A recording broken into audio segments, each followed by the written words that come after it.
Hey guys, another vlog. Pero ito ay last year pa rin. Kasabay nung mga bandang December na ata to. Kasi nag-date kami mag-asawa dito sa SM City Marilao. Ayan, tapos ang haba pa ng pila dito sa parking lot kasi nga ang daming tao. Tapos ito ako, ganda-gandahan. Oh, pak, sino ka dyan? Tapos ayan yung asawa ko. Ayan, napunta kami, galing kami ng parking lot. Naglakad-lakad na kami papasok niyan. Ayan, oh, panibagong shot ulit sa kanya ulit yan. Ayan, ayan na. 'Di ba? Cute niya. Ito naman, pinasa niya na sa akin yung cup niya kasi nga, naiirita na ata siya, gusto niya i-flex yung buhok niya. Ayan lang yun. Tapos ako naman, yung buhok ko, tinan mo naman, napakatigas. Di ko mawari kung bakit ganyan dyan sa video na yan.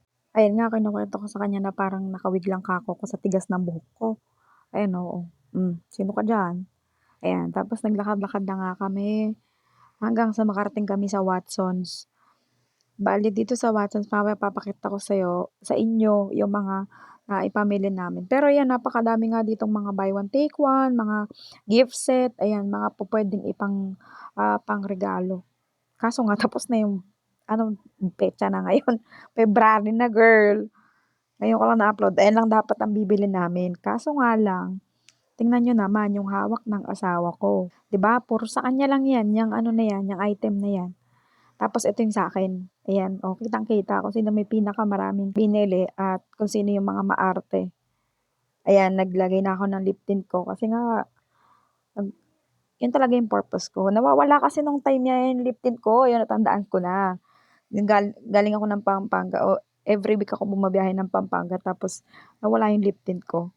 Tapos ito naman, 'yan ayun nga nagutom na kami kaya nagpunta kami dito tapos kuwentuhan lang, kain lang, gano'n. Ayan, nagpunta na kami ng department store para sana maglakad-lakad tas hanap din sana kami ng mga puwede naming ipamili pa or puwedeng pang-gift, ayan.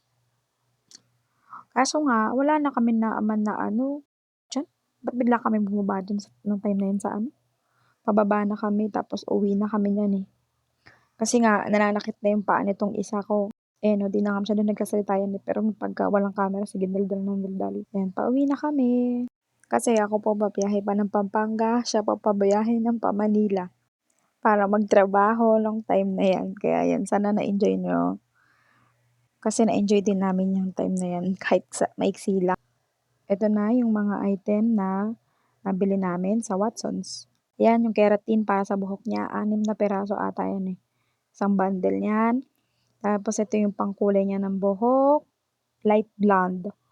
Tapos ito naman yung pang curling niya ng hair kasi curl nga yung Hairs! Hair niya. Ayan naman yung lip tint na ginamit ko na kanina. Ito yung pang bleach kasi ang plano niya mag-bleach muna siya tapos sa kanya kukulayan yung hair niya.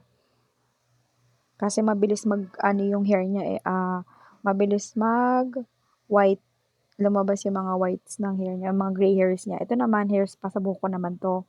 Parang hindi na matigas kanina, 'di ba, kitang-kita niyo naman. Hindi na ako nakapagsuklay nun, pero okey naman yung buhok ko, 'di mo Ayan yung mga napamili namin. Pero may naiwan pa akong isa, ito nagamit ko na kasi 'to sa kanya kanina. Kasi nga bigla siyang nagpahilot kasi sobrang sakit na talaga daw ng binti niya. Ayun lang, ba-bye.